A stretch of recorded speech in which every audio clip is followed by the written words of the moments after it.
오늘은 민수기 31장 말씀을 이 아침에 함께 살펴보고 또 하나님이 주신 은혜로 힘을 얻는 귀한 하루가 될 수 있기를 간절히 바랍니다.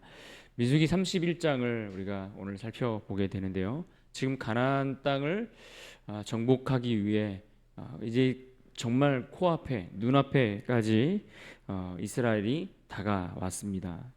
가나안 정복을 위한 입성을 눈앞에 두고 있는 이 이스라엘이 장차 그 땅에서 살아갈 일들을 생각할 때에 그들이 가장 먼저 점검하고 확인해야 될 것은 그 땅에 들어가서 이들이 어떻게 하나님을 섬길 것인가의 문제를 점검해야 했습니다. 어떻게 하나님을 경배하고 어떻게 하나님을 섬기며 하나님과 동행하는 삶을 살 것인가, 이 문제를 점검하는 것이 중요했습니다. 그래서 민수기 28장과 29장에서 그들에게 시기마다 정한 때마다 하나님 앞에 나아가 그들이 절기를 지키며 그렇게 정한 규례를 따라 예물을 드려 하나님 앞에 예배하도록, 제사를 드리도록 그렇게 규정하고 있는 내용들을 볼 수 있었습니다. 그러나 중요한 것은 그들이 하나님을 섬기는 그 일이 단지 형식과 겉으로 드러나는 그러한 절차들을 잘 지키고 규례들을 따른다고 해서, 그렇게 제사를 드린다고 해서 다 되는 일이 아니었습니다. 외적으로 드러나는 예배의 형식, 절차, 그런 규례들을 다 지킨다고 해서 될 것이 아니라 실제로 그들이 살아가는 삶의 자리 속에서 어떠한 마음과 어떠한 태도, 어떠한 중심을 가지고 하나님을 섬길 것인가의 문제가 굉장히 중요한 문제가 된다라고 하나님은 그들에게 말씀하고 가르쳐 주시는 겁니다. 그래서 그들이 살아가는 그 삶의 자리에서 실질적으로 그들의 중심을 잘 가다듬고 하나님 앞에 변덕스럽지 않고 하나님 앞에 진실한 마음과 신실한 태도로 그렇게 살아가야 할 것들에 대해서 가르쳐 주시고 말씀하는 내용들을 볼 수가 있었습니다. 그것이 바로 하나님 앞에 함부로 서원하지 말라라는 말씀이었습니다. 함부로 하나님 앞에 서원하지 말 뿐만 아니라 너희가 뱉은 그 말들에 대해서 힘써 그것을 지키기 위해서 노력해야 된다. 이것을 하나님께서 명령해 주셨습니다. 이것이 30장에서 다루었던 주제였습니다. 그리고 이제 오늘 본문 31장으로 넘어오면 이스라엘 백성들이 그 가나안을 위해 실제 전쟁을 치르고 그 전쟁이 시작되게 하는 것을 우리가 보게 되는데, 바로 미디안과의 싸움, 미디안과의 전쟁을 기록해 주고 있는 내용들을 볼 수가 있습니다. 그래서 오늘 본문 31장의 전반부와 후반부를 나누어서 생각을 해보면, 이 31장의 전반부는 이 전쟁, 미디안과의 싸움이 어떻게 시작되었는가, 그 전쟁에 대한, 그 싸움에 대한 개요와 더불어 그 전쟁의 실제 내용들, 그리고 그 결과가 어떻게 되었는가에 대한 말씀을 기록해 주고 있습니다. 그리고 오늘 본문 후반부에는 그 전쟁을 통해 얻었던 그 승리 가운데, 그 승리를 통해 그들이 얻게 되었던 탈취물들, 그 전리품들, 그 싸움에서 전쟁을 통해서 얻게 된 그 전리품들을 어떻게 분배할 것인가에 대한 내용들을 다루고 있는 것이 오늘 본문 후반부의 내용들입니다. 먼저 오늘 본문 1절과 2절의 말씀을 봅니다. 1절과 2절입니다. 여호와께서 모세에게 말씀하여 이르시되 이스라엘 자손의 원수를 미디안에게 갚으라. 그 후에 내가 내 조상에게로 돌아가리라.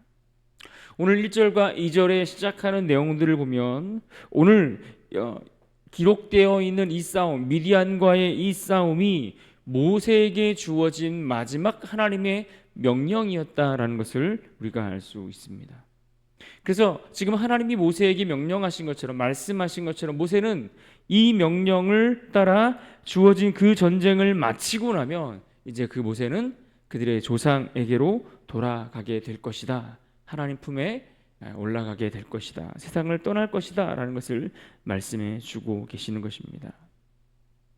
그런데 지금 모세에게 주어졌던 그의 마지막 명령, 그가 감당해야 될 마지막 사명, 마지막 주어진 임무가 무엇이었습니까? 그것은 바로 이스라엘의 원수 미디안을 치라는, 그들을 쳐서 그들을 무찌르라고 말씀하셨던, 보복 명령이라는 것을 우리가 알 수 있습니다.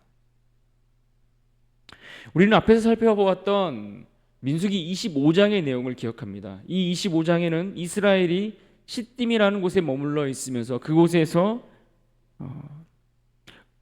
우상 숭배와 더불어 음행 사건을 벌였던 이야기들을 우리가 살펴보았습니다. 그런데 그 말씀에 대해서, 그 사건에 대해서 성경은 그것이 결코 우연히 갑자기 어쩌다가 생긴 일이 아니었다라고 말씀해 주는 것을 보게 됩니다. 오늘 본문 16절에서도 언급하고 있는 것처럼 그 사건의 배후에는 발람이라는 한 인물이 있고, 그가 놓았던 그 꾀를 통해 그 이스라엘 백성들 앞에 놓았던 그 덫에 이스라엘 백성들이 걸려 넘어진 사건이었다라는 것을 말씀해 줍니다. 그리고 그 사건으로 인해 이스라엘 백성들의 백성들 가운데 그 죄를 행하였던 2만 4천 명이나 되는 많은 사람들이 그 연병으로 심판을 받아 죽음을 맞게 되었습니다. 당시 모압의 왕이었던 발락이 자신들의 코앞에 진을 치고 있는 이스라엘들을 보며 미리 겁을 내고 두려워했습니다. 그래서 그는 당대 유능한 복술가였던 이 발람을 고용해서 이스라엘을 저주하려고 했던 것을 우리는 기억합니다. 하지만 어땠습니까? 이스라엘을 저주하기를 원했지만 실제로 이 발람은 이스라엘을 저주할 수 없었습니다. 왜냐하면 하나님께서 그 사건에 주권적으로 개입하셔서 끝내 이스라엘을 저주하지 못하고 오히려 그들을 축복하는 일들을 보게 됩니다. 그런데 이때 이 발람이 미디안의 제사장들을 부추겨서 이스라엘의 지휘관들을 그들이 섬기는 바알의 제단에 초대하도록 부추겼습니다. 그리고 결국 이스라엘 지휘관들은 그들 가운데 찾아와 우상 숭배하는 그 제단에 참여했고, 더불어 미디안 여인들과 함께 음행하며 그 죄를 범하는 그런 일들이 벌어지고 말았습니다. 다시 말해 이 발람을 통해 이스라엘 가운데 놓았던 그 덫에 이스라엘이 걸려 넘어졌다라는 이야기입니다.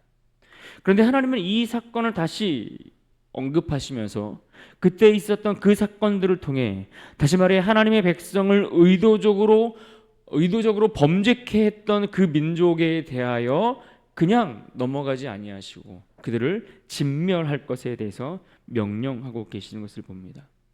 하나님의 사람들을 하나님 앞에서 떠나가게 하고 하나님 앞에 범죄하게 했던 그들에 대하여 하나님이 심판하시겠다라는 것입니다.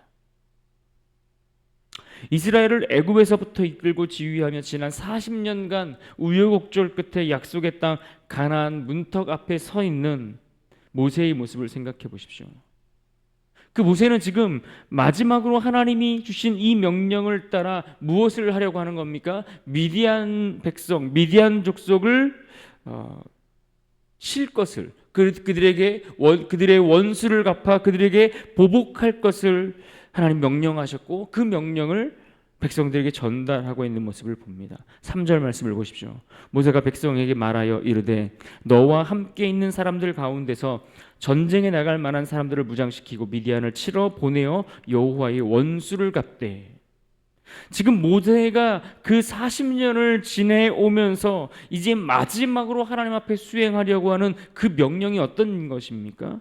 바로 이스라엘을 넘어뜨리고 무너지게 만들며 하나님 앞에 행하는 그 죄의 뿌리, 그 죄의 삭슬, 그 죄의 싹을 끊어내는 일을 행하고 있는 것입니다. 이제 이스라엘이 요단강을 건널 것입니다. 그러면 이제 본격적으로 가나안에 살고 있는 여러 부족들과 여러 나라들과 함께 싸움을 시작하며 정복 전쟁이 시작될 것인데, 그 시작의 시점에서 가장 중요하게 다루고 있는 문제는 다른 어떤 전략을 수립하는 문제가 아니라 죄의 씨앗이 다시 싹트지 못하도록 그 죄에 대해서 철저히 끊어내도록, 철저히 그 백성들을 거룩함으로 무장시키는 그 일을 모세로 하여금 하도록 명령을 받았다라는 이야기입니다. 그래서 지금 이스라엘이 넘어졌던 그 죄의 문제, 그 죄악의 원인을 제공했던 사단을 향해서 전쟁을 선포하는 것입니다. 하나님 나라를 대적하는 그 세력들을 향해서 하나님의 나라가 이미 임했음을 선포하고 그것을 실제 증명해 보이는 일을 모세로 하여금 수행하라고 말씀하고 계시는 것입니다.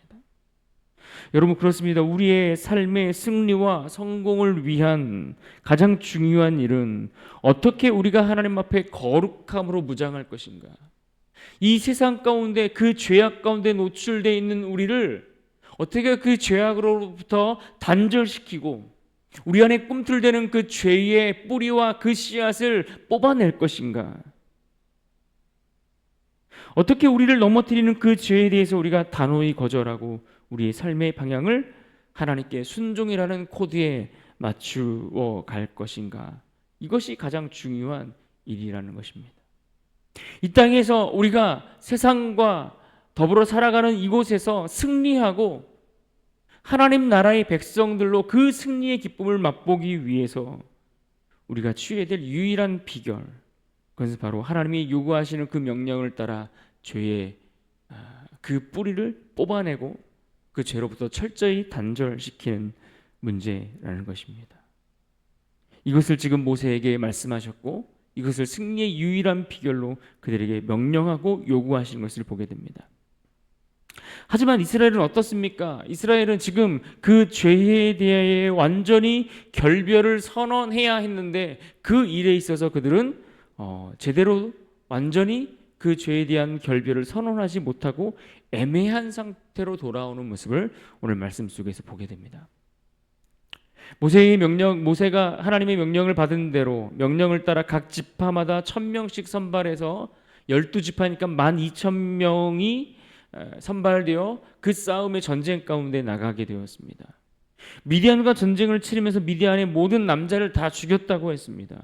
게다가 미디안의 왕을 5이나 죽였다고 했습니다. 심지어 이스라엘을 죄악 가운데 빠지도록 그 앞에 덫을 놓았던 그 부올의 아들 발람을 칼로 죽여 처단했다라고 했습니다. 그런데 그 승리를 얻고 돌아오는 이스라엘이 어떤 모습으로 돌아옵니까? 미디안의 여인들을 죽이지 않고 생포한 채 그 여인들을 포로로 사로잡아 돌아오는 모습을 성경은 기록해 주고 있습니다. 9절을 보십시오. 9절에 이렇게 말합니다. 이스라엘 자손들이 미디안의 부녀들과 그들의 아이들을 사로잡고 14절에 보시면 이 전쟁 가운데 돌아오는 이스라엘 백성들 그 군인들의 모습을 지켜보았던 모세가 노했다라고 했습니다. 그러면서 15절에 이렇게 말합니다. 모세가 그들에게 이르되 너희가 여자들을 다 살려두었느냐? 그러면서 16절에 지난 그 과거에 그들이 시딤에서 행했던 그 죄로 인해 넘어졌던 그 아픈 기억, 그 상처를 다시 기억나도록 상기시키는 것을 보게 됩니다. 16절을 보십시오. 보라, 이들이 발람의 꾀를 따라 이스라엘 자손을 부올의 사건에서 여호와 앞에 범죄하게 하여 여호와의 회중 가운데에 연병이 일어나게 하였느니라. 그러면서 17절과 18절에 보면 남자와 동침한다라는 이 표현이 나오는데 이 표현은 주로 부정한 행위를 통해 이루어지는 성행위를 묘사하는 그러한 표현들입니다. 당시 미디안을 비롯한 여러 인들은 여러 남자와 함께 그렇게 성관계를 갖는 것들을 부끄럽게 생각하지 않고 오히려 다산과 풍요를 상징하는 그 신들을 섬긴다라는 명목하에 그들은 그렇게 음행을 저지른 일들이 너무나 많았던 것입니다. 그래서 모세는 그와 같이 부정한 모든 여인들을 다 죽일 것을 명령합니다. 그래서 18절의 말씀처럼 남자를 알지 못하는 여인들만 살려두라고 이야기하는 것을 봅니다. 18절을 보십시오. 남자와 동침하지 아니하여 사내를 알지 못하는 여자들은 다 너희를 위하여 살려둘 것이니라. 그렇습니다. 죄는 반드시 끊어내야만 하는 것입니다. 우리의 신앙생활을 방해하고 우리의 믿음의 길을 가로막고 있는 것들에 대하여 우리는 철저히 반드시 그것들을 무너뜨리고 정리해야만 합니다. 아무리 우리가 큰 승리를 경험했고 또 그 위기를 모면했다 할지라도 남겨진 죄의 씨앗을 처리하지 않으면 반드시 그것은 자라서 우리를 넘어뜨리고 말 것이기 때문입니다. 그래서 오늘 말씀처럼 죄의 그 근원을 찾아 철저히 멸절시켜야만 한다라는 이야기입니다. 그런데 추후에 이스라엘의 역사를 우리가 들여다보면 그들은 오늘 본문에서처럼 이스라엘이 철저히 그 죄에 대하여 박멸해야 했지만 그 일에 있어서 궁극적으로는 실패했던 것으로 보여집니다. 사사기 시대 때에 오늘 본문으로부터 약 300년이라는 시간이 지난 후에 이스라엘은 다시 강성해진 그 미디안으로 인하여 괴롭힘을 당하는 그 사건들을 우리가 볼 수 있기 때문입니다. 그래서 그때 당시 이 죄에 대해서 완전히 싹을 끊어내고 잘라냈어야 되는데 그렇지 못한 결과가 먼 훗날 그들을 넘어뜨리고 그들을 괴롭게 하는 일들로 다시 돌아오게 되었다라는 이야기입니다. 이처럼 죄를 남겨두면 그 죄의 씨앗을 뽑아버리지 않으면 반드시 우리를 넘어뜨리게 된다라는 이야기입니다. 그러고 보면 이 죄의 문제는 우리의 힘만으로 되지 않는 것을 우리가 또한 깨닫게 됩니다. 내 힘만으로 내가 노력해서 애쓴다고 이 죄의 문제가 완전히 뿌리 뽑히지 않고 끊어낼 수 없는 문제라는 것을 우리는 알게 되는 겁니다. 내 힘으로 되지 않고 이것은 누구의 도움으로 된다는 것입니까? 나를 도우시는 하나님을 철저히 의지할 때에 그 길을 우리가 얻을 수 있다라는 이야기입니다. 죄의 문제는 내가 노력해서 해결해서 되는 것이 아니라 하나님의 도움을 받아 하나님이 주시는 그 해결책을 따라 갈 때에 그 죄를 온전히 끌어낼 수 있다라는 이야기입니다. 오늘 본문에서 이어지는 31장 25절 이하에 기록된 이 후반부의 내용들을 보시면 하나님은 이 미디안과의 전쟁에서 승리하고 얻은 그 전리품들을 분배하는 내용들에서 다루어 주고 있습니다. 그런데 그 분배하는 내용 속에서 철저히 하나님의 힘과 도움으로 그 죄에 대한 완전한 승리를 얻도록 허락하셨던 그 내용들을 우리가 찾아볼 수가 있습니다.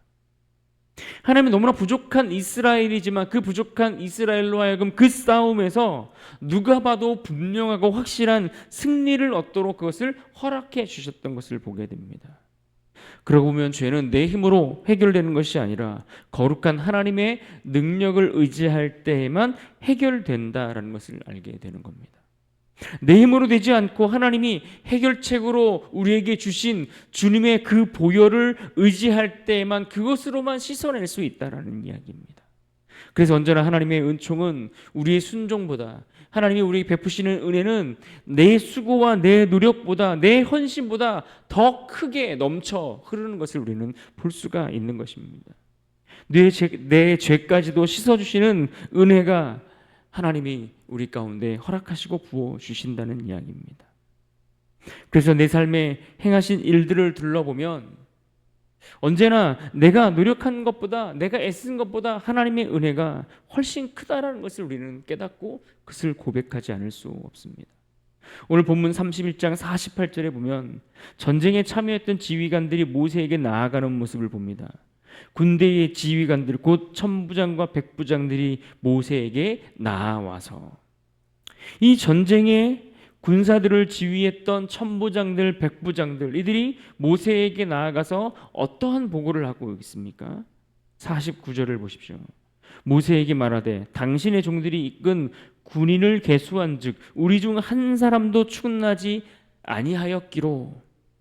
무슨 말입니까? 지금 이 미디안과의 싸움을 위해서 그 전쟁에 참여한 자들이 이스라엘의 군사가 1만 2천 명이 없고 그 많은 인원이 그 전쟁에 나갔는데 49절에 보고를 하고 있는 그 내용들을 보면 한 사람도 그 싸움에서 죽지 않고 모두가 돌아왔다라는 이야기를 보고하고 있는 것입니다. 그 많은 인원이 전쟁에 나갔는데 한 사람도 죽지 않고 돌아왔다는 거예요. 여러분 이것은 정말 놀라운 일이 아닐 수 없습니다. 어떻게 그 큰 싸움에서 그것도 전쟁에서 요즘처럼 무슨 드론을 가지고서 앉아가지고서 무선으로 무인으로 싸움을 하는 그러한 시대가 아닌데 그 싸움에 나가 그 많은 인원들이 나가 어떻게 한 명도 죽음을 보지 않고 상대에게 승리하고 그 거대한 나라를 상대로 승리하고 돌아올 수 있는 것인가? 이것은 우리가 상식적으로만 생각해 봐도 이것은 그냥 우연히 될 수 있는 일이 아닌 너무나 크고 놀라운 승리인 것을 보게 되는 겁니다. 이스라엘 군사가 한 사람도 죽지 않았다고 했습니다. 말 그대로 하나님의 기적적인 도움을 통해서 그들이 너무나 크고 놀라운 승리를 맛보고 누릴 수 있게 되었다라고 그들은 보고하고 있는 것입니다. 여러분, 하나님이 지금 왜 이스라엘에게 이와 같이 놀라운 승리를 맛보게 하고 계시는 것일까요? 원수를 보복하는 그 싸움에 왜 이처럼 감격적인 승리를 하나님은 이스라엘에게 허락하고 계시는 것일까요? 하나님 지금 이 싸움의 승리를 통해 이스라엘 백성들이 장차 가나안 땅에 들어가 싸워야 될 그 싸움, 그 정복에 대한 확신을 심어주기 위한 하나의 계기를 이들에게 마련해 주고 계시는 것을 우리가 보게 됩니다. 지금까지 이스라엘이 광야에서 보여줬던 그들의 모습을 보면 그들 스스로 보기에도 그들은 너무나 초라하고 볼품없고 나약하고 부족해 보였을 것입니다. 그런데 하나님께서 그들과 함께 하시니까 그 싸움에서 말도 안 되는 승리를 하게 되더라는 겁니다. 그들이 죄에 넘어질 수밖에 없고 그 죄의 문제를 뿌리 뽑을 수 없는 그러한 나약한 존재들인데 하나님이 은혜를 베푸시니까 그들이 그 싸움에서 놀라운 승리를 맛보게 되더라는 것입니다. 아마도 그들은 이 일을 통해서 지금 당장이라도 요단을 건너가 그들과의 싸움에 진격하고자 하는 그러한 힘이 그들 가운데 막 솟아났을 것입니다. 사랑하는 여러분, 죄는 이처럼 내 힘으로 씻어낼 수 없는 것입니다. 내 연약함은 내 힘으로 끌어낼 수 없고 회복할 수 없습니다. 오히려 하나님을 의지하고 또 하나님이 함께 하셔서 우리에게 은혜를 베푸셔야만 나의 연약함을 극복하고 회복할 수가 있는 것입니다. 나를 넘어뜨렸던 전적이 있는 대적이라 할지라도 다시는 나를 넘어뜨리지 않고 그들에 대하여 완전한 승리를 얻을 수 있는 유일한 길은 하나님과의 동행입니다. 하나님이 나와 함께 하셔서 내게 허락하시는 주님의 그 보혈의 은혜가 우리 가운데 흘러야만 그 승리를 우리는 누리며 살아갈 수 있는 것입니다. 그러하기에 오늘 이 말씀을 기억하면서 우리에게 주신 말씀 가운데 3절 말씀을 다시 한번 읽고 우리가 그 말씀을 붙들고 승리하는 하루가 되기를 간절히 바랍니다. 우리 3절 말씀을 같이 한번 읽겠습니다. 3절입니다. 시작. 모세가 백성에게 말하여 이르되 너와 함께 있는 사람들 가운데서 전쟁에 나갈 사람들을 무장시키고 미디안을 치러 보내어 여호와의 원수를 갚되. 여러분, 우리가 이 세상 가운데 의지하는 우리의 대장이 누구입니까? 우리의 원수 갚음이 나에게 있지 않고 하나님께 있음을 우리는 기억해야 합니다. 하나님을 의지하고 하나님의 명령을 따라 그 싸움에 나아가는 것입니다. 원수들에게서 노임을 얻게 하시고 다시는 원수 앞에 굴복하지 않게 하시고 죄로 인해 넘어짐이 아닌 오히려 온전한 완전한 완벽한 승리를 얻게 하시는 그 하나님을 의지하여 그 말씀에 순종하는 것, 그것이 우리가 이 세상에 살 수 있는 유일한 길임을 여러분 기억하시기를 바랍니다. 그 하나님을 의지하기에 더 철저히 죄에 대해 단절을 선포하고 선언하고 세상과 작별을 고하고 하나님께 나아가 오늘도 이 큰 승리를 경험하고 누리는 귀하고 복된 하루가 될 수 있기를 주님의 이름으로 축원합니다.